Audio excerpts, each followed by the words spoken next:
Ini penting. Kemudian juga tepat gerakan. Jangan tergesa-gesa.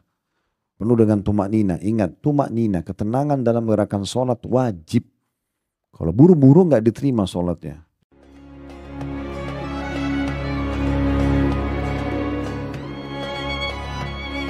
Assalamualaikum warahmatullahi wabarakatuh.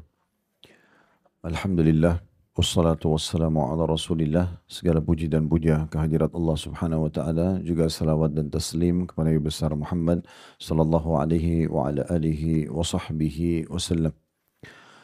Kita terus bersyukur kepada Allah, Bapak Ibu sekalian, bagi ibu-ibu yang hadir dan juga bapak-bapak serta teman-teman kita yang ada online. Karena Allah subhanahu wa ta'ala masih memberikan kita umur pada hari ini dan kita masih punya kesempatan untuk menuntut ilmu.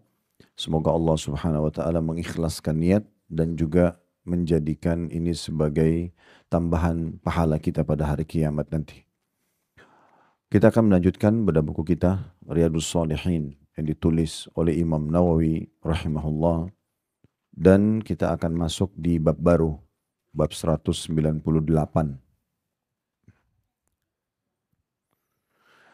Saya akan bacakan bab disunnahkannya berbaring setelah 2 rakaat fajar di atas sisi badan bagian kanan dan dorongan untuk melakukannya, baik bagi orang yang sholat tahajud di malam hari maupun tidak.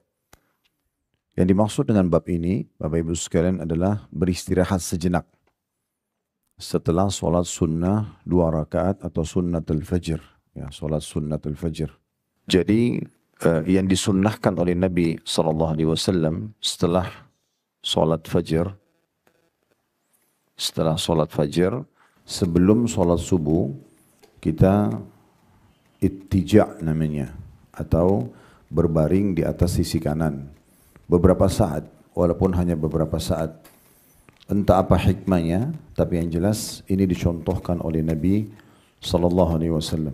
Saya akan bacakan hadits pertama. Hadits nomor 1117 dari awal kita belajar, berbunyi dari Aisyah radhiyallahu anha. Beliau berkata, "Kana Nabi sallallahu alaihi wasallam idza shalla rak'atil fajr ittaja'a ala shikkihil ayman." Bila Nabi sallallahu alaihi wasallam selesai salat 2 rakaat fajar, maka beliau berbaring di atas sisi kanannya. Hadits ini diriwayatkan oleh Imam Bukhari. Jadi memang ada hal-hal yang dicontohkan oleh Nabi SAW, Bapak Ibu sekalian, ya, dia tidak tersebutkan keutamaannya. Jadi kayak misalnya, kalau sholat sunnatul fajrnya, kita sudah pelajari di bab sebelumnya, kalau dia ya, akan lebih baik daripada dunia dan seluruh isinya. Disebutkan keutamaannya. Sebagaimana juga nanti kita lihat ada sholat sunnah sebelum duhur, ada sholat sunnah sesudah duhur, sebelum asar, sebelum dan sesudah maghrib dan isya, sholat tahajud, sholat duha, semua itu ada keutamaan disebutkan secara langsung. Jadi kita bisa mengejar keutamaan tersebut. Tapi ada juga yang Nabi SAW lakukan, cuman itu memang tidak disebutkan keutamaannya. Dan ini boleh seseorang melakukannya karena niat Nabi SAW lakukan. Nah, diantaranya seperti ini. Kita kan tidak tahu apa hikmahnya. Sekarang di benak kita adalah kalau sudah wudu, sudah siap sholat subuh, kita sholat sunnatul fajar, bagi kita iqamah, lalu sholat subuh. Atau kita berdoa.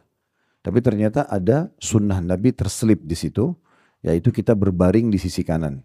Tentu ini kondisional, ya. Kita sulit sekali membayangkan kalau orang satu masjid semuanya melakukan ini, baring tiba-tiba gitu kan. Ya, tetapi mungkin orang kalau kena umumnya Nabi Muhammad SAW itu kalau mengerjakan sholat sunnah di rumah. Nanti sholat wajibnya baru di masjid. Ya, gitu. Dan beliau sendiri bersabda dalam beberapa hadis beliau, kalau sholat seseorang itu lebih afdal di rumahnya kecuali yang wajib. Itu terutama bagi laki-laki. Kalau perempuan dua-duanya lebih afdal di rumah.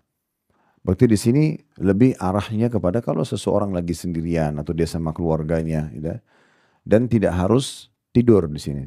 Yang dimaksud ini berbaring atau mengarah ke sisi kanan tubuh adalah cuma condong ya ke sisi kanan, bisa sambil berbaring, kemudian beberapa detik kita sudah bangun. Hanya untuk menjalankan sunnah Nabi SAW.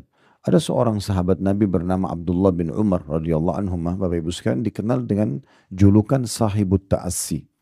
Orang yang sangat suka sekali mengikuti perbuatan-perbuatan Nabi SAW yang kadang-kadang orang sendiri tidak terfikir mengikutinya. Sebagai contoh, pernah satu kali Nabi SAW dalam satu perjalanan bersama beliau, kemudian sempat istirahat sejenak di bawah sebuah pohon.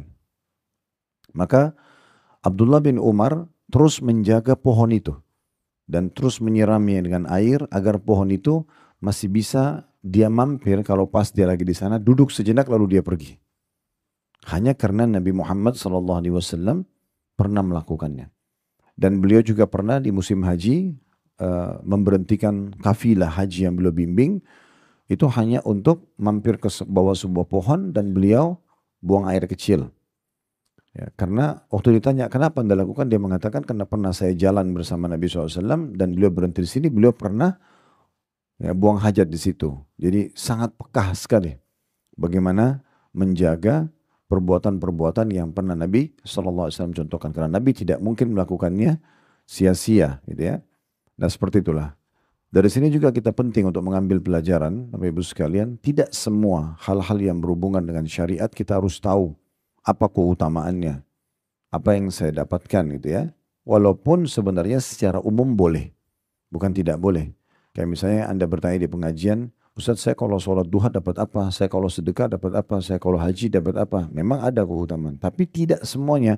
Karena ada saja perbuatan-perbuatan yang tidak disebutkan secara langsung keutamaan. Maka kita hanya menjawab karena ini dicontohkan oleh Nabi SAW atau dalam syariat Allah ada.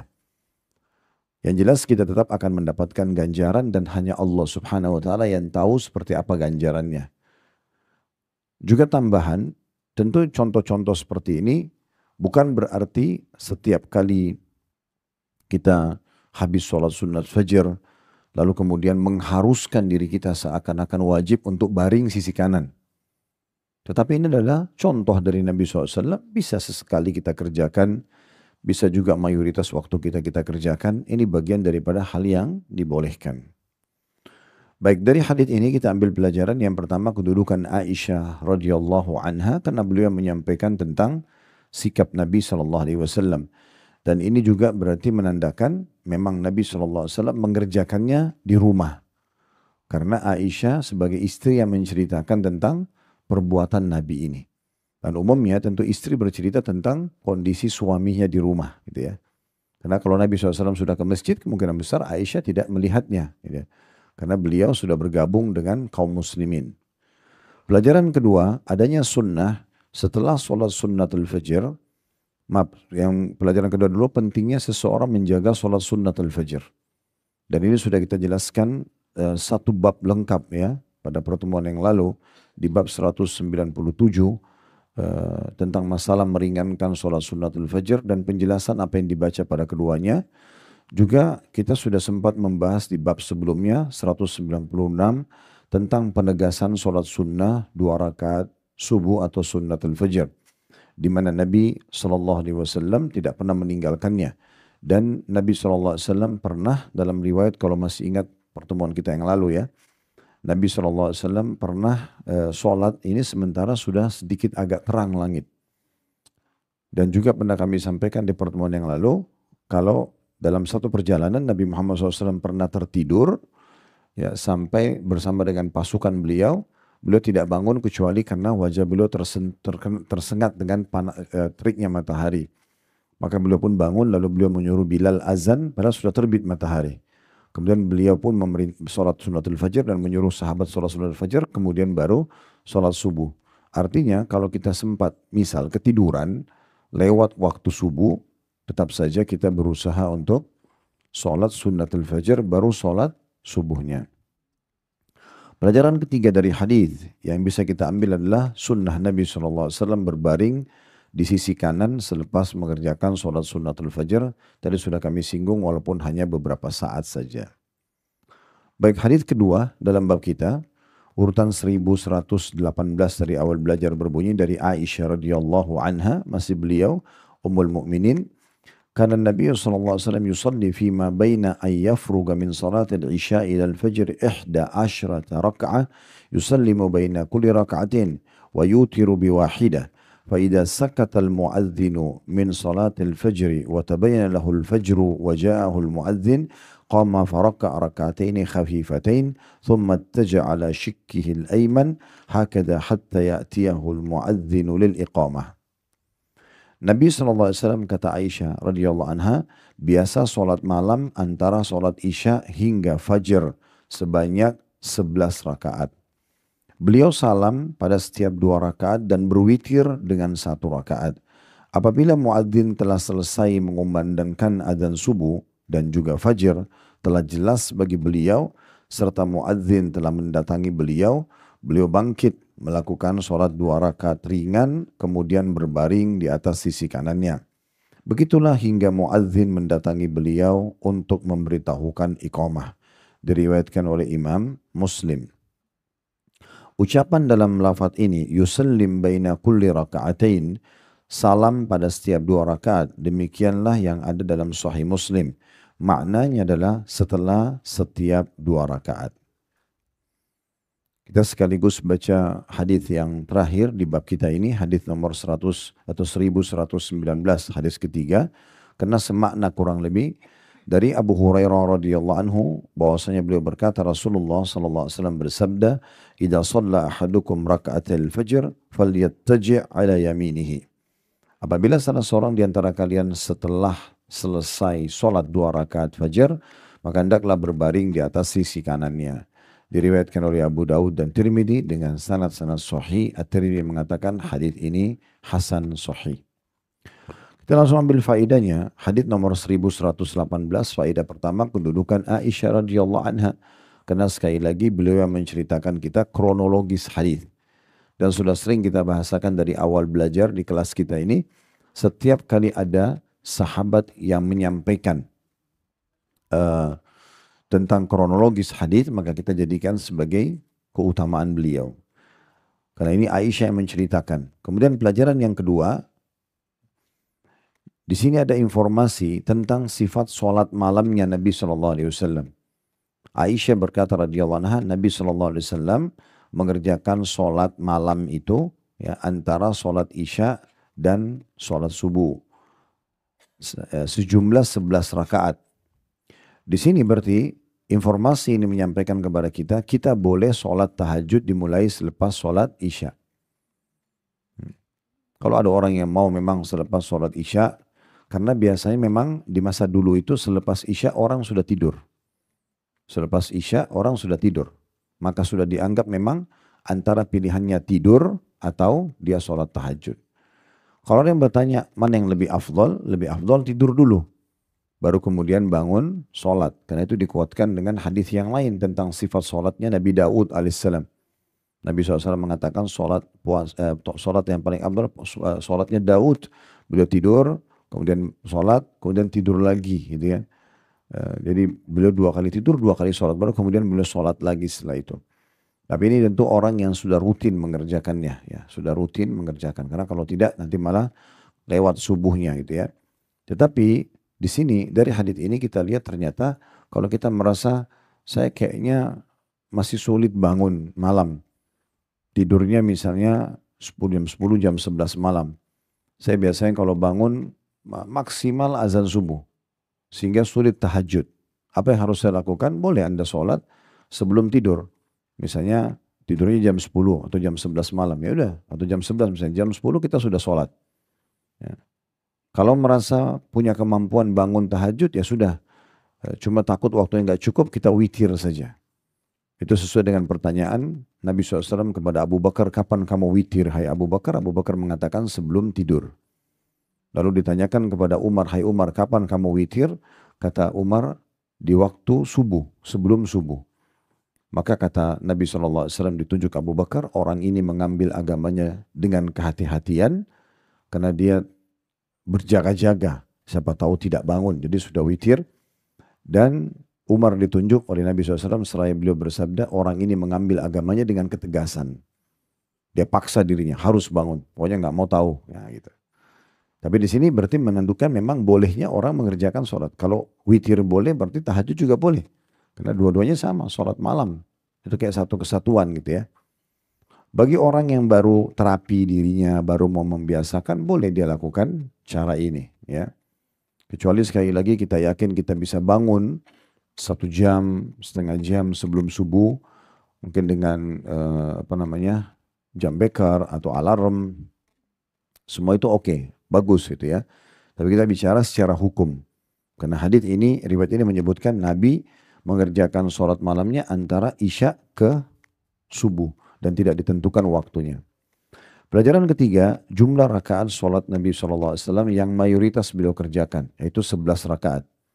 10 rakaatnya itu 2 rakaat salam, 2 rakaat salam, 2 rakaat salam sampai 10 rakaat. Kemudian beliau witir 1. Nah ini tata cara sholat Nabi. Tentu ada rincian para ulama tentang tata cara sholat yang lainnya. Seperti Nabi pernah kerjakan 4-4, ya, 2-1, pernah Nabi kerjakan 4-4-3, ya. Nabi SAW pernah mengerjakan 8 rakaat, terus plus 2-1. Nabi SAW pernah kerjakan 8 rakaat plus 3 rakaat witir. Nabi SAW pernah kerjakan 9 rakaat langsung. 8 rakaat niat tahajud, 1 rakaatnya witir dengan 1 salam. Jadi ada ragam tata cara sholat malam Nabi Muhammad SAW. Tapi yang paling sering melakukan, berarti menandakan kata sebagian ulama ini yang paling afdol, 2 rakaat salam, 2 rakaat salam terus sampai witir 2 rakaat, kemudian baru ditutup, maksudnya 2 rakaat yang ke-10, ya, kemudian ditutup dengan 1 rakaat witir. Pelajaran yang keempat yang bisa diambil dari hadis adalah pentingnya seorang muadzin, ya, segera mengumandangkan azan di waktu sholat masuk. Dan kalau ada imam tetap, maka dia menyampaikan kepada imam tentang masuknya waktu sholat. Ini berjalan sesuai dengan sabda Nabi SAW, bahwasanya azan itu haknya muadzin, sementara iqamah haknya imam. Jadi kalau waktu sholat masuk, ya muadzin punya tugas. Makanya salah satu syarat muadzin dia tahu waktu sholat, perubahan-perubahan waktu gitu ya. Terus suaranya bagus, lantang ya. Dan itu juga selain itu dia juga bertakwa kepada Allah Subhanahu wa taala.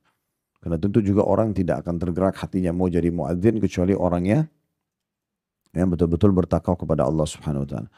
Nah, nanti kalau dia sudah azan, dia informasikan atau sebelum azan kepada imam. Sering kali Bilal melakukan perbuatan ini kepada Nabi SAW. Apakah sebelum azan atau sesudah beliau azan, beliau menginformasikan kepada Nabi SAW. Nah, di sini juga Aisyah menekankan itu. Bahwasanya Nabi mengatakan, Aisyah mengatakan apabila muadzin telah selesai mengumandangkan adzan subuh dan fajar dan telah jelas bagi beliau serta muadzin telah mendatangi beliau. Maksudnya menginformasikan. Udah azan ini. Ya Rasulullah sudah azan. Berarti sudah boleh salat sunnatul fajr. Karena sunnatul fajr itu dikerjakan setelah azan subuh. Nah, tapi yang kita titik beratkan adalah tugas muadzin di sini. Itu sebuah faedah tersendiri. Kemudian pelajaran kelima adalah kedudukan salat sunnatul fajr sendiri. Yang dikerjakan ringan. Sudah kita jelaskan di bab sebelumnya. Ringan sini bukan tergesa-gesa. Tetapi yang dibaca adalah rakaat pertama setelah Al-Fatihah, Al-Kafirun. Rakaat kedua setelah Al-Fatihah, Al-Ikhlas. Nah ini dianggap ringan karena membaca surah ini. Ya. Apakah boleh diganti dengan surah-surah lain? Boleh.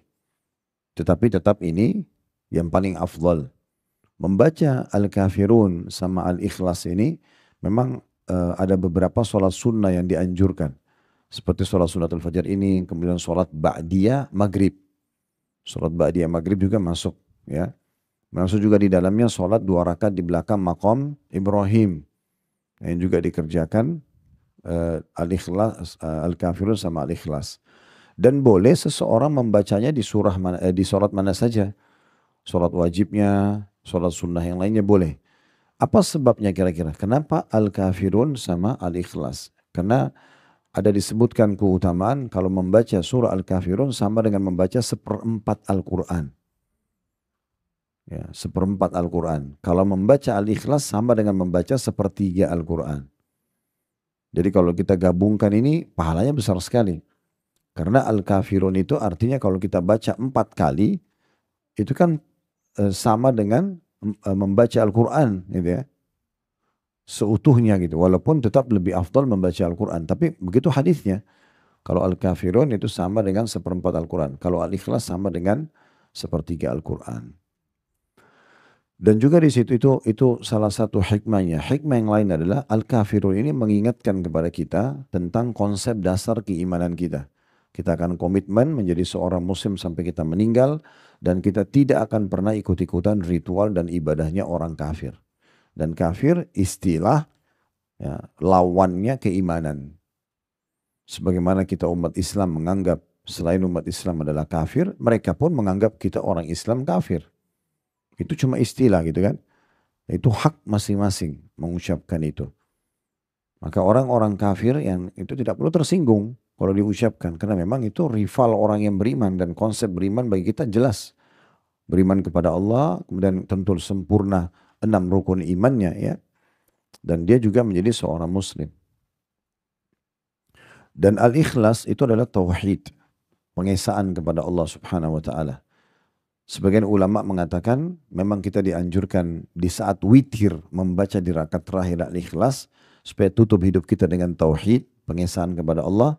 Di sunnatul fajr baca juga al-ikhlas di rakaat kedua, membuka juga hidup kita dengan tauhid. Ya, seperti itu. Pelajaran ke-6 yang terakhir adalah ini yang jadi saksi bahasan kita, sunnahnya berbaring sisi kanan. Sunnahnya berbaring sisi kanan setelah mengerjakan sholat sunnatul fajr. Dan saya sudah bilang tadi ini beberapa saat saja karena ingin kita menjalankan sunnah Nabi Sallallahu Alaihi Wasallam. Jangan ambil kasur, bantal, tidur kebablasan nanti subuhnya ya. Jadi di sejadah saja ya. Kita berbaring sisi kanan. Baik, ini hadis yang kita bisa pelajari dari bab nomor 198. Sebenarnya ini menyempurnakan bahasan tentang 2 bab sebelumnya ya. Tentang sunnatul fajr. Ini sisa bab berhubungan dengan bahasan itu. Sekarang kita masuk bab baru, bab 199. Semua masih berhubungan dengan sholat. Yaitu bab sholat sunnah duhur. Kayak tadi kita sholat duhur. Sunnahnya apa saja yang kita kerjakan dan berapa rakaat. Hadits pertama dalam bab ini nomor 1120. Dari Ibnu Umar radhiyallahu anhu beliau berkata, "Shallaitu ma'a Rasulillah sallallahu alaihi wasallam raka'ataini qabla adh-dhuhri wa raka'ataini ba'daha." Saya pernah salat bersama Rasulullah SAW 2 rakaat sebelum duhur dan 2 rakaat sesudahnya. Hadis ini diriwayatkan oleh Bukhari dan juga Muslim. Dari hadits ini kita ambil pelajaran yang pertama, kedudukan Abdullah bin Umar radhiyallahu anhu karena beliau menceritakan pengalamannya bersama Nabi SAW. Nah, bercerita tentang pengalaman ini berarti dia cerita tentang apa yang dia tahu. Bukan menutup kemungkinan ada informasi yang lain. Sebagaimana yang kita dengarkan riwayat sesudahnya, gitu ya. Karena di sini Abdullah bin Umar menyebutkan beliau sholat 2 rakaat sebelum dan 2 rakaat sesudah. Jadi cuma 2 rakaat saja. Tapi nanti kita akan lihat hadis setelahnya, hadis Aisyah yang menceritakan Nabi SAW sholat 4 rakaat sebelum duhur. Berarti kan ini menceritakan apa yang mereka tahu, ya, yang mereka pernah alami bersama Nabi SAW. Terbukti penyampaian Ibnu Umar dan Aisyah berbeda, radhiyallahu anjma'in. Baik, kita ambil pelajaran pertama, kedudukan Abdullah bin Umar karena beliau yang menceritakan kepada kita ini. Kemudian yang kedua, bolehnya seseorang menukil apa yang dia ketahui dari seorang alim. Jadi kadang-kadang ada alim atau ulama jamaknya, mereka mungkin mengajarkan ilmunya dengan teori, menyampaikan kepada kita. Ada juga mungkin yang mereka tidak sampaikan secara teori, mungkin karena belum sesuai dengan tema. Tapi kita bisa melihat dari sikap dan perbuatan mereka. Misal contoh, atau kita bahkan belajar ya dari akhlak mereka. Kita belajar dari akhlak mereka, kita belajar dari keputusan mereka ya. Seringkali kita temukan para ulama kita di masa lalu itu mereka belajar dari guru-guru mereka dengan kalau ada perbuatan yang mereka lihat bagi mereka baru, mereka tanya. Itu terjadi juga dari para sahabat Nabi kepada Nabi SAW. Contoh misalnya Nabi Muhammad SAW pernah naik ke atas mimbar lalu beliau mengatakan, Ya, amin, amin, amin 3 kali. Lalu kemudian beliau turun dari khutbah, sahabat tanya, ya Rasulullah, kenapa tadi Anda buat seperti ini? Belum pernah kami lihat sebelumnya. Maka Nabi bilang, ya, ini kan perbuatan Nabi. Kalau orang nggak nanya, mungkin Nabi nggak sampaikan pada saat itu. Maka Nabi SAW mengatakan tadi waktu saya sedang naik mimbar, itu Jibril datang kepadaku lalu mengatakan, hai Muhammad, aminkanlah orang-orang yang mendapatkan kedua orang tuanya masih hidup kemudian tidak membawanya masuk ke dalam surga, tidak sempat bakti. Katakan amin, amin. Maksudnya celaka, didoakan kecelakaan. Kemudian doakan juga kecelakaan dan katakan amin bagi orang yang mendapatkan Ramadan, kemudian Ramadan pergi, dia belum sempat diampuni. Lalu Nabi SAW mengatakan amin. Katakan juga amin bagi orang yang mendengarkan namamu disebutkan, lalu kemudian dia tidak membacakan salawat kepadamu. Doakan kecelakaan, kata Nabi SAW, amin. Dan itu perintah gitu ya. Contohnya, Nabi SAW juga pernah ya, lagi sholat, kemudian di pundak beliau dinaikin oleh 2 cucunya, Hasan dan Husain radhiyallahu anhuma. Dan beliau lama sekali sujud. Karena sahabat tidak mendengarkan takbir Nabi untuk bangun dari sujud, maka mereka sujud terus lama. Sampai akhirnya mereka setelah lama baru mendengarkan Nabi takbir, duduk lalu tahiyat. Nah, setelah salam, ada sahabat yang mengatakan, ya Rasulullah, tadi kami khawatir terjadi sesuatu yang baru, yang berbahaya bagi Anda. Maka kata Nabi SAW, tidak, aku tidak ingin mengganggu ya, kedua cucuku ini yang sedang bermain di pundakku tadi. Tapi ini kan perbuatan Nabi. Ya. Dan cukup banyak contoh-contoh yang berhubungan dengan masalah ini tentunya. Jadi kita boleh bertanya sebenarnya, kalau bagi kita mungkin itu baru bagi kita. Ya. Saya pernah sholat di salah satu daerah, pernah diundang tablik akbar. Lalu diminta jadi imam, waktu saya jadi imam saya sempat membaca surah Al-Mulk. Dan di antara potongannya ayat tersebut adalah Qul huwallazi ansha'akum wa ja'ala lakumus sam'a wal absara wal af'idata qalilan ma tashkurun. Katakanlah hai Muhammad, mereka atau katakanlah sungguhnya Allah lah yang telah menciptakan kalian, memberikan kepada kalian pendengaran, penglihatan dan sangat sedikit hati juga dan sangat sedikit kalian bersyukur. Maka sempat salah satu sunnah Nabi adalah kita kalau lagi baca ayat terlintas tentang surga, mohon surga. Tentang neraka, kita berlindung dari neraka. Tentang seperti ini, sangat sedikit kalian bersyukur. Maka kita harus bersyukur harusnya. Saya sempat mengatakan Alhamdulillah. Terdengar di mikrofonnya gitu. Kemudian setelah pas salam ada satu ikhwah kita datang lalu mengatakan, Ustaz, tadi saya dengar Ustaz ada baca itu apa? Gitu. Saya bilang ada ayat tentang masalah bersyukur. Kita bersyukur kepada Allah SWT. Itu salah satu yang dicontohkan oleh Nabi SAW. Ini contohnya, kadang-kadang ada perbuatan yang mungkin secara kondisi dan situasi dia kita lakukan, tapi belum tentu kita bisa ajarkan semuanya. Karena memang itu kondisional gitu ya. Nah itu butuh pertanyaan. Tentu tidak semua juga perbuatan orang kita tanyakan, karena tidak semua orang nyaman. Saya Bapak Ibu jalan dengan seorang yang dianggap tahu agama, semuanya ditanya, merek sepatunya, pakai kaos kaki apa, kenapa dia harus jalan begini, kenapa begini dan begitu, itu kan orang juga tidak nyaman. Tapi yang berhubungan dengan hukum agama, nah itu mungkin oke, boleh. Kemudian selanjutnya, pelajaran yang ketiga yang bisa kita ambil adalah adanya sunnah, sholat sunnah sebelum dan sesudah duhur. Dan di riwayat pertama ini disebutkan 2 rakaat sebelum dan 2 rakaat sesudah. Berarti ada, intinya sebenarnya ada sholat sunnah, qobliyah dan ba'diyah duhur. Nah, gitu. Baik, riwayat nomor 2 di bab kita ini nomor 1121 berbunyi dari Aisyah radhiyallahu anha, anna Nabiya sallallahu alaihi wasallam kana la yada'u arba'an qabla adh-dhuhr. Bahwasanya Ummul Mukminin Aisyah radhiyallahu anha berkata, Nabi SAW tidak pernah meninggalkan 4 rakaat sebelum duhur. Hadis ini diriwayatkan oleh Bukhari. Ini tadi saya sudah sempat singgung, masing-masing sahabat menceritakan pengalamannya. Kalau Abdullah bin Umar pernah sholat bersama Nabi, dia temukan 2 rakaat sebelum duhur dan 2 rakaat setelah duhur. Kalau Aisyah menceritakan pengalaman yang berbeda. Selama dia menjadi istri, radhiyallahu anha, dia melihat Nabi SAW tidak pernah meninggalkan 4 rakaat sebelum duhur. Dan ini sebenarnya tidak ada bentrok antara 2 riwayat ini. Kenapa? Karena masih banyak kemungkinan-kemungkinan di riwayat yang pertama. Seperti misalnya, bisa jadi Nabi Muhammad SAW memang menjaga 4 rakaat sebelum duhur. Karena riwayat-riwayat tentang 4 rakaat sebelum duhur ini jauh lebih banyak.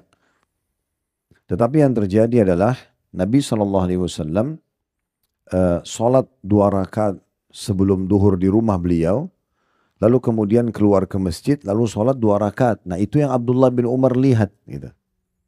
Sehingga penyampaian Abdullah bin Umar ini menggambarkan yang dia lihat saja.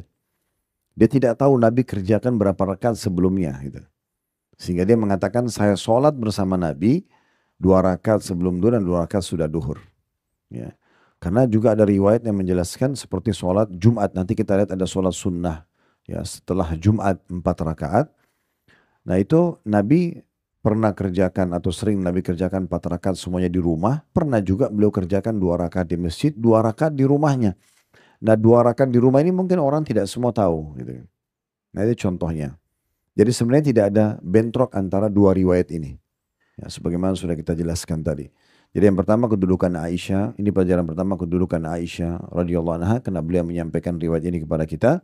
Kemudian pelajaran yang kedua adanya sholat sunnah sebelum duhur 4 rakaat. Riwayat selanjutnya ini masih dari Ummul Mukminin Aisyah radhiyallahu anha, hadits nomor 1122 tepatnya dari awal kita belajar dan urutan nomor 3 di bab kita ini. Dari Aisyah radhiyallahu anha beliau berkata, karena Nabi sallallahu alaihi wasallam yusalli fi baiti qabla adh-dhuhri arba'an, thumma yakhruj fa yusalli bin nas, thumma yadkhulu fa yusalli rak'atain, wa kana yusalli bin nas al-maghrib, thumma yadkhulu fa yusalli rak'atain, wa yusalli bin nas al-isha, wa yadkhulu baiti fa yusalli rak'atain. Hadis ini riwayat Muslim. Aisyah kembali radhiyallahu anha menceritakan pengalamannya bersama Nabi sallallahu alaihi wasallam. Kata beliau, Nabi SAW biasa sholat sebelum duhur sebanyak 4 rakaat di rumahku. Nah perhatikan itu ya. Berarti di sini Nabi SAW kerjakan di rumah. Dan ini pengalaman yang Aisyah lihat sebagai istri. Kemudian beliau keluar lalu sholat mengimami orang-orang duhur maksudnya. Kemudian masuk rumah dan sholat 2 rakaat. Maksudnya sesudah duhur. Dan beliau mengimami orang-orang melaksanakan sholat maghrib. Lalu masuk rumah dan sholat 2 rakaat. Dan beliau mengimami sholat isya, lalu masuk rumahku dan sholat 2 rakaat. Diriwayatkan oleh Imam Muslim. Lalu kita ambil faedah dari hadits ini. Yang pertama kedudukan Aisyah radhiyallahu anha karena beliau menyampaikan tentang kronologis hadits ini. Pelajaran yang kedua, adanya contoh dari Nabi SAW untuk mengerjakan sholat sunnah di rumah. Termasuk buat laki-laki.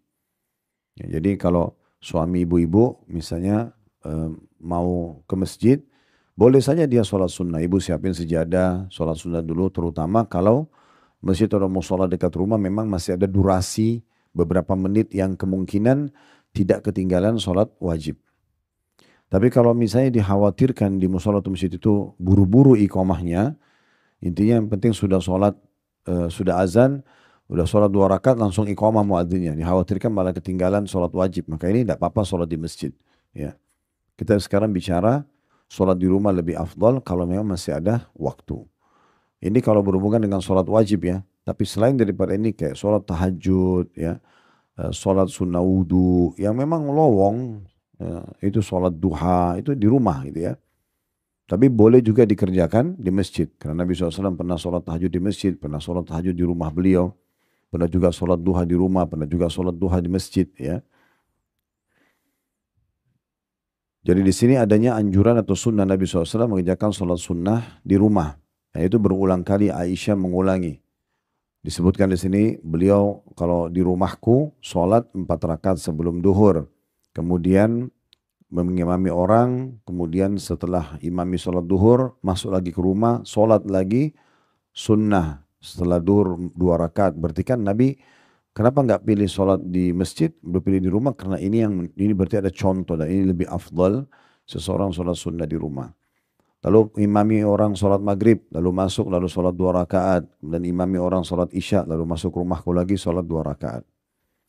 Jadi ini berarti ada sunnah, ini pelajaran kedua dari hadits, sunnah untuk mengerjakan sholat sunnah itu sendiri di rumah. Dan ini lebih afdal. Pelajaran ketiga, adanya sholat 4 rakaat sebelum duhur. Nah, ini riwayat kedua yang tadi saya bilang lebih banyak riwayat yang menyebutkan 4 rakaat daripada 2 rakaat. Dan sudah kita sebutkan kemungkinan yang terjadi di riwayat pertama tadi adalah Nabi SAW sudah sholat 2 rakaat di rumah, kemudian Abdullah bin Umar melihat 2 rakaat lagi di masjid. Atau bisa saja Nabi sudah kerjakan 4 rakaat di rumah, tapi Nabi masuk ke masjid sebelum duhur lalu beliau sholat tahiyat masjid. Sehingga ini ya tidak bentrok dengan riwayat yang menyebutkan sebelum duhur itu 4 rakaat. Itu pelajaran yang bisa diambil tentunya. Yang ketiga ya. Kemudian pelajaran yang keempat, pentingnya seorang imam selalu menjaga untuk mengimami orang. Kecuali dalam keadaan darurat sekali, memang dia sakit, dia nggak bisa gitu ya. Tapi selama dia punya kemampuan untuk jadi imam, maka dia tidak berhenti untuk mengimami orang. Dan kalau kita lihat contoh dari Nabi SAW, umumnya para pemimpin jadi imam. Makanya Nabi Muhammad SAW jadi imam, walaupun beliau selain seorang nabi juga beliau ya raja di saat itu di Madinah. Maka kita lihat juga waktu Abu Bakar, Umar, Uthman, Ali, Khulafaur Rasyidin ini selama mereka menjabat, mereka jadi imam. Dan kalau ada pemimpin, ya, panglima perangka, pemimpin, kemudian masuk ke dalam sebuah masjid, ya, maka mereka yang didahulukan untuk menjadi imam. Kecuali mereka yang mempersilahkan masyarakat sekitar untuk jadi imam atau ada imam tetapnya masjid. Ya. Itu kalau pemimpin ya. Tapi kalau masyarakat biasa nggak boleh. Kita tidak boleh tiba-tiba masuk masjid nyelonong jadi imam. Sementara situ ada imam resmi. Kecuali memang imam resminya mempersilahkan. Ya. Karena ada sebagian orang masuk masjid karena dia lihat belum azan, bagi dia sudah masuk waktu, dia nggak sabaran. Muadzin lagi jalan dari rumahnya ke masjid, tiba-tiba dia azan, tiba-tiba dia langsung iqamah atau dia ajak jemaah yang sudah ada di situ langsung sholat buru-buru. Ini nggak boleh, ada adabnya. Ya. Jadi kalau Anda masuk masjid, sabar, tunggu. Kadang-kadang subhanallah syaitan ini membuat waktu yang kalau kita nunggu ibadah tuh kayak panjang banget, kayak berat gitu ya. Sebagai contoh misalnya kalau Bapak Ibu masuk ke restoran, pesan makanan favoritnya. Lalu pemilik restoran mengatakan atau waitressnya bilang makanan ini dipersiapkan 20 menit. Mungkin bagi Anda kecil, nunggu. Saya bisa ngobrol main handphone, 20 menit dianggap biasa untuk nunggu makanan favorit. Tapi coba kalau masuk masjid, digitalnya masih sisa 5 menit. Itu kayak panjang banget 5 menit itu. Padahal sebenarnya 5 menit itu pendek. Ya. Tapi karena kita mau pakai ibadah sama syaitan digoda. Ada orang bahkan tinggalkan masjid. Cari tempat, masih bisa di depan. Padahal cuma 5 menit. Belum tentu dia bisa dapat rakaat pertama nanti di masjid selanjutnya. Gitu kan. Dia kehilangan sholat qobliyah, dia kehilangan doa mustajab antara azan dan iqamah. Dia kehilangan takbiratul ihram pertama imam. Ini banyak sekali keutamaan yang bisa hilang. Ya. Oleh karena itu seorang muslim ini pernah kita jelaskan di awal kita bahas bab sholat ya. Ini kan semua beberapa bab ke depan ini masalah sholat. Kita sudah sebutkan tentang keutamaan sholat 5 waktu, keutamaan sholat berjamaah, keutamaan sholat di masjid. Itu sudah kita paparkan kalau Bapak Ibu kembali ke beberapa bab sebelumnya. Kita sudah titik beratkan. Kalau mau memperbaiki apapun mulai dari sholat. Kalau Anda sudah bisa menyempurnakan sholat Anda ini, terutama memenuhi 3 poin. Masih ingat itu hari ya? Tepat apa? Waktu. Tepat gerakan dan tepat bacaan. Dibaca dengan khusyuk. Ya. Kalau tepat waktu maksudnya sudah punya persiapan sebelum azan. Jangan azan baru wudhu. Apalagi antri. Termasuk ini kalau lagi main di mall. Ya. Biasanya saya tuh kalau maghrib mantri. Akhirnya nggak dapat sholat berjamaah pertama. Kenapa? Karena memang dia datang ke masjidnya cari pas azan. Apalagi tempat ramai. Kalau bisa sebelum keluar rumah itu udah wudhu. Tiba waktu sholat tinggal sholat selesai. Atau kalaupun di darurat belum wudhu 1 jam, setengah jam sebelum sholat itu udah kita wudhu. Sehingga kita sudah nunggu sholat. Menunggu sholat itu ibadah. Selain sholatnya ya, menunggu waktu sholat itu ibadah. Karena menunggu antara sholat ke sholat sesudahnya itu bagian daripada ibadah ya. Salah satu dari 7 golongan yang Allah naungi pada hari kiamat, tidak ada naungan kecuali naungannya, adalah seseorang yang hatinya terpaut dengan masjid. Kata sebagian ulama hadis, maksudnya adalah hatinya selalu gelisah. Dari sholat ini, kapan lagi sholat sesudahnya? Sehingga dia berusaha untuk selalu mengejar tidak terlambat gitu. Jadi harus di situ, tepat waktu itu harus itu. Jadi makanya uduknya, persiapan apalah, mukennah, sejadah, kopi ya, baju koko, kalau yang ke masjid ini sebelum azan, bukan di saat azan. Kan itu. Ini penting. Kemudian juga tepat gerakan. Jangan tergesa-gesa. Penuh dengan tumak nina. Ingat, tumak nina, ketenangan dalam gerakan sholat wajib. Kalau buru-buru nggak diterima sholatnya. Sudah pernah kita jelaskan hadis tentang musi'us sholat. Orang yang buruk sholatnya.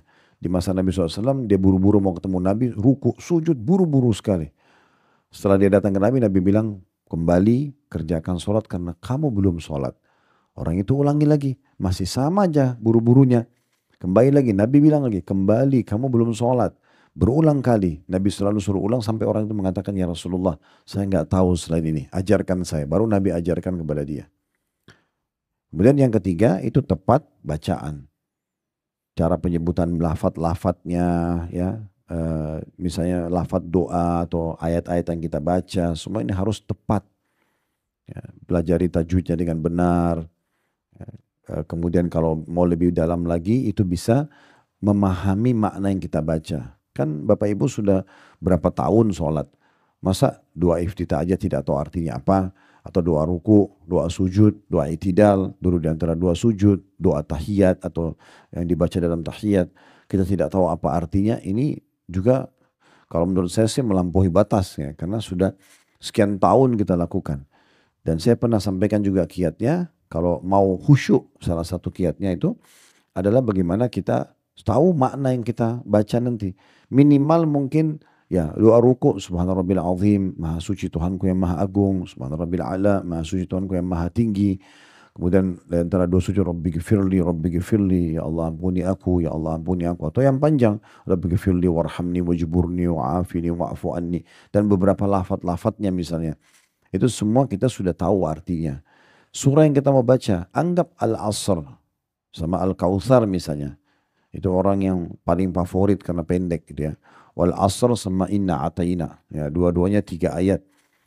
Maka oke lah, paling tidak tahu artinya. Ya. Paling tidak mungkin baca sedikit makna tafsir ya. Supaya kita tahu 3 ayat ini. Al-Ikhlas, Al-Falaq, An-Nas, Al-Kafirun, Al-Masad, At-Tin. Semua ini ya kita harusnya sudah tahu maknanya supaya lebih bisa membawa kepada kekhusyuan. Baik, itu pelajaran ketiga tadi ya. Yang keempat. Yang pertama tadi kedudukan Aisyah, betul ya? Ya. Yang kedua adanya sholat sunnah di rumah ya. Yang ketiga adanya 4 rakaat sebelum duhur gitu ya. Yang keempat imam ya. Bagaimana imam atau harusnya memahami tentang masalah sholat ya, dan mengimami orang di saat memang dia punya kemampuan. Itu yang keempat ya. Baik, sekarang yang kelima berarti ya. Adanya sholat sunnah ya sesudah maghrib 2 rakaat. Walaupun nanti ada babnya sendiri itu ya. Dan yang terakhir, yang keenam adanya sholat sunnah selepas isya. Dan selepas maghrib isya ini 2 rakaat. Nanti kita akan lebih kuatkan lagi di babnya. Nanti ada bab sendiri. Baik, kita akan baca hadis selanjutnya. Hadis keempat di bab kita ini masih tentang sholat sunnah sebelum dan sesudah duhur. Hadis nomor 1123 dari awal belajar. Ini hadis keempat di bab kita dari Ummu Habibah radhiyallahu anha. Beliau berkata, Rasulullah SAW bersabda, man hafadha ala 4 raka'atin qabla adh-dhuhr wa 4 ba'daha harramahu Allahu 'alan nar. Barang siapa yang menjaga rutin, menjaga berarti rutin, menjaga 4 rakaat sebelum duhur dan 4 rakaat sesudahnya, maka Allah mengharamkannya masuk neraka. Hadis ini diriwayatkan Abu Daud dan Tirmidzi dan dikatakan hadis ini hasan sahih. Hadis ini memberikan pelajaran kepada kita yang pertama tentunya ya adanya perbedaan pengalaman ya, dan ini bukan berarti ada bentrok antara satu riwayat dengan riwayat yang lain. Kita lihat di sini Ummu Habibah adalah salah satu istri Nabi juga. Aisyah sebelumnya istri Nabi. Aisyah menyampaikan kalau sholat duhur sunnahnya di rumah Aisyah 4 rakaat sebelum dan 2 rakaat sesudah. Ya enggak? Di riwayat sebelumnya ya. Di riwayat nomor 1122. Dan sekali lagi ini bisa saja pengalaman Aisyah. Kalau 4 rakaat sebelum duhur tidak ada bentrok antara satu riwayat dengan riwayat lain. Karena Ummu Habibah sama Aisyah dua-dua menyampaikan sebelum duhur 4 rakaat Nabi kerjakan. Tapi yang berbeda adalah di 2 rakaat atau sesudah duhur. Hadis Aisyah mengatakan 2 rakaat, hadis Ummu Habibah 4 rakaat. Dan ini sekali lagi kita berikan gambaran tidak ada bentrok, tidak bentrok sebenarnya. Karena bisa saja Ummu Habibah memang betul mendengarkan dari Nabi ini sehingga dia berpegang dan menyampaikan 4 rakaat juga sesudahnya. Sementara Aisyah bisa juga terjadi Nabi SAW sudah sholat 2 rakaat di masjid lalu pulang ke rumah beliau yang Aisyah lihat 2 rakaat dikerjakan. Maka Aisyah menyampaikannya. Dalam hadis-hadis Nabi juga Bapak Ibu sekalian, kadang-kadang kita temukan dari orang yang sama seperti Aisyah misalnya radhiyallahu anha, itu beliau pernah menyampaikan sebuah riwayat tentang jumlah sholat tertentu, riwayat yang lain beda penyampaiannya. Kenapa? Karena memang itu bisa saja dulu beliau lihat, yang ini sekarang beliau lihat. Nah seperti itu. Makanya dalam mempelajari itu kita menggabungkan semuanya gitu ya. Nah dalam sholat qobliyah dan ba'diyah duhur ini, hadis yang paling aslam itu kayak paling bisa diterima dan paling sempurna hadis Ummu Habibah. Kenapa? Karena memang jumlahnya lebih banyak. Ya, tentu saja kalau jumlah lebih banyak dan ada riwayat begini berarti dia lebih tepat untuk kita pilih ya. Terlebih lagi di sini ada keutamaannya. Itu pelajaran pertama ya. Di sini sama-sama istri Ummu Habibah dan Aisyah, tapi mereka menyampaikan 2 riwayat yang berbeda. Ini kenapa tadi sudah kita sampaikan. Bisa saja ini karena pengalaman masing-masing gitu ya. Dan hadis Ummu Habibah tentang 4 rakaat ini itu lebih dipilih oleh para ulama karena jumlahnya lebih banyak, berikut ada keutamaannya. Makanya lebih baik kita pilih 4 sebelum dan 4 sesudah gitu ya. Pelajaran kedua, adanya sholat qobliyah dan ba'diyah duhur yang jumlahnya 4. Berikut keutamaannya akan terharamkan dari api neraka. Itu teman-teman sekalian, kita kalau merenung ini dengan keimanan kita harusnya tidak luput dari setiap muslim dan muslimah. Dan semua ibadah itu akan berat bagi orang yang pertama melakukannya. Tapi kalau kita sudah merutinkan, udah jadi ringan. Kita kalau sudah biasa sholat duha 2 rakaat dan rutin kita kerjakan, jadi ringan. Bahkan Allah bisa berkahi, kita jadi tergerak untuk menambah jadi 4. Kalau sudah rutin kita kerjakan, nanti jadi ringan. Kita akan bisa pindah ke 8 rakaat dan seterusnya gitu ya. Begitu juga dengan sholat malam, orang terbiasa dengan 2 rakaat. Mungkin awal dia memulainya berat. Tapi kalau dia sudah rutinkan seminggu, sebulan, nanti akan lebih ringan dan Allah berkahi bisa pindah ke 4 rakaat. Bisa pindah ke 6 rakaat, 8 rakaat dan seterusnya. Orang kalau belum pernah sedekah, 5.000 rupiah pun berat. Tapi kalau orang sudah rutin bersedekah, 5.000 jadi kecil. Pindah ke 10.000, pindah ke 100.000, bahkan nanti bisa pindah ke ratusan juta dan miliaran, kecil bagi dia. Karena Allah sudah berkahi. Ya, dia sudah mengerjakan. Jadi sebenarnya ibadah itu yang berat di awalnya saja. Kalau kita sudah memulainya jadi ringan. Belajar Al-Quran, menghafalnya, menjaga zikir pagi petang, bakti sama orang tua, menjenguk orang sakit. Semua ini awal saja. Kita mulainya berat, tapi setelah itu kalau kita sudah rutinkan akan jadi ringan. Ya. Keberkahan dalam sebuah ibadah Bapak Ibu sekalian akan datang kalau kita rutin mengerjakannya. Orang kalau belum pernah berdoa berat, bahkan kadang-kadang tutur katanya sudah habis. Mau doa apa lagi ya gitu ya, atau mau doa apa lagi gitu. Tapi kalau kita rutin berdoa, coba jalankan deh, selalu berdoa. Dan berdoa itu kayak orang yang betul-betul komunikasi dengan Tuhannya, berbicara dengan Allah Subhanahu wa ta'ala. Nanti Allah datangkan keberkahan yang tidak terfikir di benak kita sebelumnya. Kita ucapin kata-kata itu. Itu karena rutin kita melakukannya. Nah seperti itulah. Baik, kita masuk 2 hadis terakhir di bab kita ini. Di bab nomor 199, sholat qobliyah dan ba'diyah duhurnya.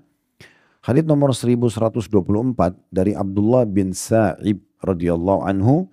Anna Rasulullah sallallahu alaihi wasallam kana yusalli arba'an ba'da an tazula asy-syamsu qabla adh-dhuhr Wa qala innaha sa'atun tuftahu fiha abwabus sama' wa uhibbu an yas'ada li fiha amalun salih. Bahwa Rasulullah SAW sholat 4 rakaat setelah tergelincirnya matahari sebelum duhur, dan beliau bersabda, sesungguhnya ia adalah saat dibukanya pintu-pintu langit, maka saya ingin agar amal soleh saya naik pada saat itu. Diriwayatkan Tirmidzi dan beliau berkata hadits ini adalah hasan. Saya langsung saja masuk faedahnya Bapak Ibu sekalian.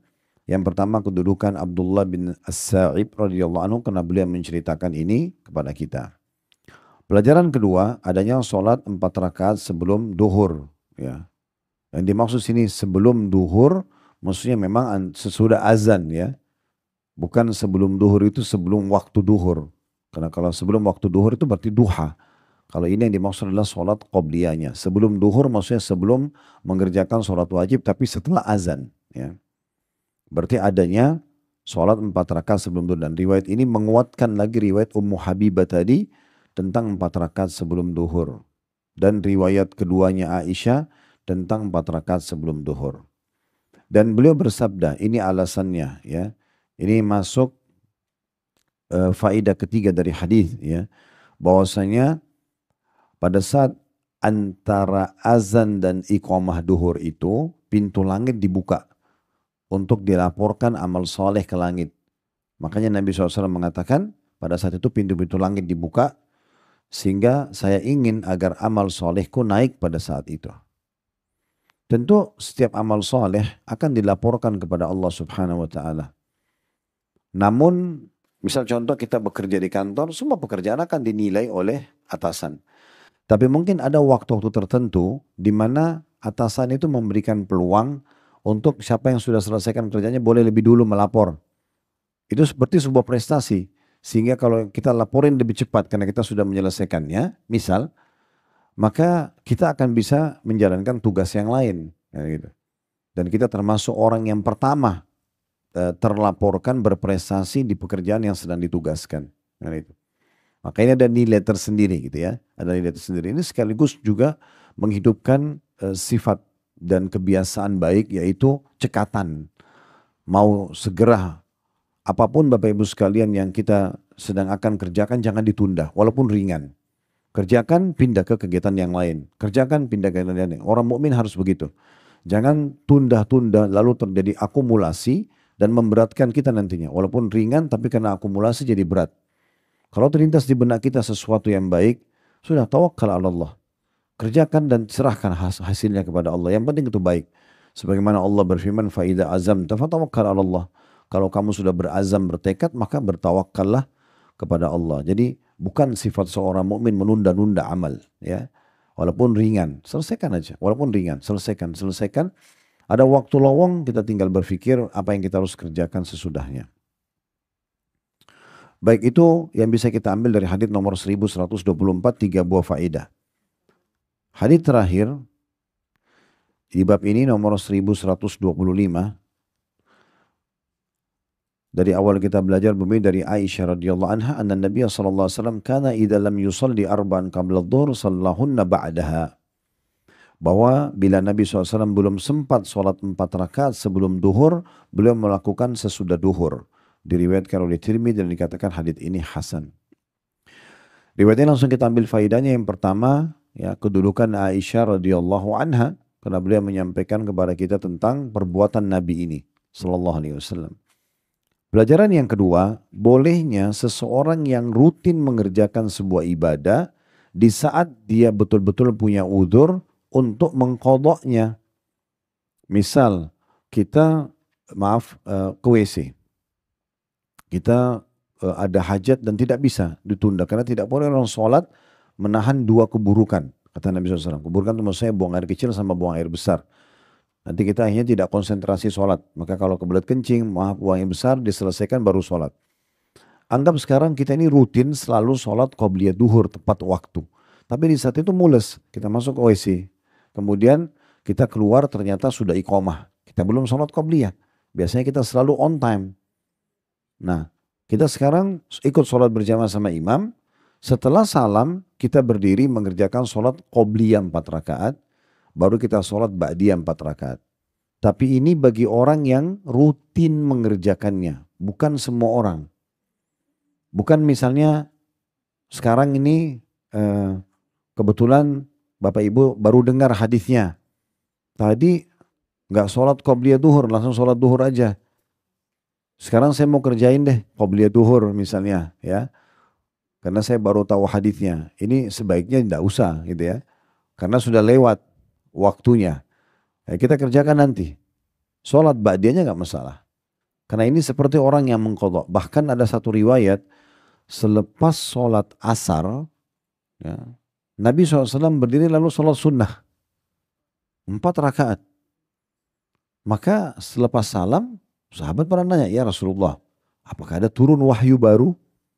Karena selama ini Nabi tidak pernah ajarin ada sholat ba'diyah asar. Kok sekarang Nabi sholat, gitu kan? Mereka mau tahu. Kata Nabi SAW, bukan. Ini sholat ba'diyah duhurku. Jadi tadi selepas sholat duhur ada satu kaum, ada tamu datang bertamu sama Nabi lalu menyibukkan Nabi. Nabi mau sholat sunnah ba'diyah tersibukkan sampai azan asar. Lewat itu. Nah begitu sholat asar Nabi SAW kerjakan karena tadi memang ini rutin dikerjakan. Ini rutin dikerjakan. Bukan ada sholat ba'diyah asar. Itu contohnya. Nah ini yang dimaksudkan oleh Aisyah radhiyallahu anha di sini. Jadi hadis ini harus difahami tepat pada sasaran, tidak boleh kita fahami semau kita sendiri gitu ya. Baik, kita sekarang masuk ke hadis nomor 200 ya. Bab nomor 200 maksud saya. Bab tentang sholat asar ya. Dan mungkin ini kita tutup dengan 3 buah hadis ini. Hadis pertama dalam bab ini nomor 1126 berbunyi dari Ali bin Abi Thalib radhiyallahu anhu, beliau berkata karena Nabi sallallahu alaihi wasallam yusalli qabla al-'asri 4 rakaat yafsilu bainahunna bit-taslimi 'ala al-malaikatil muqarrabin wa man tabi'ahum minal muslimin wal mu'minin. Nabi sallallahu alaihi wasallam biasa salat 4 rakaat sebelum asar. Beliau memisahkan di antara 4 rakaat itu dengan salam kepada para malaikat yang didekatkan dan kepada pengikut mereka dari kaum muslimin dan mukminin. Diriwayatkan oleh Tirmidzi dan juga dikatakan hadis hasan. Saya langsung baca sekaligus hadis yang kedua di bab kita dan hadis ketiga karena ada 3 hadis. Hadis kedua nomor 1127 berbunyi dari Ibnu Umar radhiyallahu anhuma dari Nabi SAW beliau bersabda, rahimallahu imra'an shalla qabla al-'asri 4. Semoga Allah merahmati seseorang yang salat 4 rakaat sebelum asar. Diriwayatkan oleh Abu Daud dan Tirmidzi dan beliau berkata hadis ini adalah hadis yang hasan. Hadis ketiga nomor 1128 dari awal belajar berbunyi kembali kepada sahabat yang sama di hadis nomor pertama kita di bab ini dari Ali bin Abi Thalib radhiyallahu anhu anna Nabi sallallahu alaihi wasallam kana yusalli qabla al-'asri rak'atain. Bahwa Nabi SAW biasa salat 2 rakaat sebelum asar, diriwayatkan oleh Abu Daud dengan sanad sahih. Dari hadis-hadis ini kita ambil pelajaran pertama. Di nomor 1126 dan 1128 itu adalah keutamaan Ali bin Abi Thalib radhiyallahu anhu. Karena beliau menyampaikan kepada kita tentang kronologis hadis atau cerita tentang hadis ini. Pelajaran kedua yang bisa diambil dari hadis ini adanya 4 rakaat yang dikerjakan oleh Nabi SAW sebelum asar. Dan sekaligus kita hubungkan dengan hadis nomor 1127. Keutamaannya adalah didoakan oleh Nabi SAW. Selain Nabi contohkan, juga Nabi doakan mendapatkan rahmat. Semoga Allah merahmati seorang yang sholat 4 rakaat sebelum asar. Ya, 4 rakaat sebelum asar, rahmat Allah ini meliputi pengampunan dosa, pemenuhan kebutuhan, ya, peninggian derajat, itu rahmat. Rahmat itu luas. Karena Allah Subhanahu wa taala mengatakan wa rahmati wasi'at kulla syai, dan rahmatku meliputi segala sesuatu. Berarti rahmat itu tidak bisa diterjemahkan hanya rezeki saja atau sebatas kebutuhan saja, tapi semuanya ya. Bisa pengampunan dosa, bisa penerimaan amal, bisa peninggian derajat, pemenuhan kebutuhan dan seterusnya. Nah, ini pelajaran yang bisa diambil dari hadits-hadits tentang sholat ini tentunya ya. Dan pelajaran yang terakhir adalah di sini ada potongan, ini pelajaran yang ketiga ya. Bahwasanya di sini dikatakan oleh Ali bin Abi Thalib, Nabi SAW memisahkan di antara 4 rakaat itu dengan salam. Artinya beliau sholat 2 rakaat, lalu 2 rakaat lagi. Ya. Yang dimaksud dengan salam kepada para malaikat itu adalah yang kita baca, ya, Assalamu alayka ayuhan nabiyyu wa rahmatullahi wa assalamu alayna wa ala ibadillahi salihin. Dalam doa tahiyat ya. Maka itu dianggap wa ala ibadillahi salihin, dan hamba-hamba Allah yang saleh. Kita mendoakan orang-orang mukmin dan juga muslim. Nah, seperti itu. Baik, ini mungkin bahasan kita di kesempatan ini sampai di bab nomor 200 ya. Dan insya Allah kita akan lanjutkan nanti di kesempatan akan datang di di bab nomor 201. Semoga apa yang kita pelajari hari ini bermanfaat buat kita semua. Dan jangan lupa selalu doakan agar negara kita selalu terjaga kemerdekaan, persatuan dan kesatuannya. Allah selalu berikan panduan para pemimpin dan hidayah agar menjalankan tugas dan amanah dengan baik. Selalu berada di jalan syariat atau di atas syariat Allah Subhanahu wa taala. Allah berikan semua siapapun yang menjabat dan sekarang sudah dipilih oleh rakyat untuk betul-betul menjalankan amanah dengan baik dan menjadikan kita masyarakat yang gotong royong dengan pemerintah untuk menjaga nikmat besar ini, yaitu kemerdekaan. Dan siapapun yang menginginkan keburukan bagi negeri kita, bagi agama kita dan keluarga kita, semoga Allah kembalikan tipu daya mereka kepada diri mereka sendiri. Dan semoga Allah juga tolong saudara-saudara kita di Gaza secara khusus dan Palestina secara umum. Semoga Allah berikan kepada mereka kemerdekaan sebagaimana Allah berikan kepada kita. Dan semoga Allah obati orang-orang yang sakit di antara mereka, orang yang diangkat trauma dan rasa sakit dari orang-orang yang sedang trauma, dan juga diterima para syuhada mereka. Dan semoga Allah juga partisipasikan kita bersama mereka di pahala, baik dengan doa, dengan harta, juga dengan jiwa kita. Dan semoga Allah satukan kita semua di surga firdausnya kelak tanpa hisab, mana disatukan dalam majlis ilmu yang mulia ini. Wa sallallahu ala nabiyyina Muhammadin wa alihi wa sahbihi wasallam walhamdulillahi rabbil alamin. Subhanakallahumma bihamdika asyhadu an la ilaha illa anta astaghfiruka wa atubu ilaik. Wassalamu